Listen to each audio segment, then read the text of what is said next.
Loan काढतोय, तेवढ्याच मेहनतीने शिकताय सुद्धा. त्या मुलांनी काय करावं? ते उपाशी राहतायत, एवढ्या लांबून प्रवास करून इथपर्यंत पोहोचतायत. हम तुम्हारे साथ है, जरांगे पाटील आगे बढ़ो, हम तुम्हारे साथ. माझं नाव वसुधा सुनील लांडगे, मी भोसरी गाव इथून आहे. आम्हाला असं वाटतं की मराठा समाजासाठी आरक्षण हे खूप महत्त्वाचं आहे. काय होतंय की बाप कष्ट करतोय, लोन काढतोय, पोराला शिकवतोय, पोरगा तेवढ्याच मेहनतीने शिकताय सुद्धा, तो 99% मिळवतोय. आणि दुसरं कोणीतरी येऊन ज्यांना आरक्षण आहे ते 40%वरती नोकरी घेऊन जात आहेत.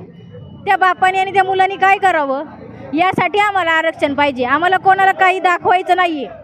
पण मनोज जरांगे साहेबांचं जे काही प्रयत्न चालले, ते जे काही त्यांच्यासाठी त्यांचे एवढे झटपट चालले, ते उपाशी राहत आहेत, एवढ्या लांबून प्रवास करून इथपर्यंत पोहोचत आहेत, इथून ते मुंबईला जात आहेत.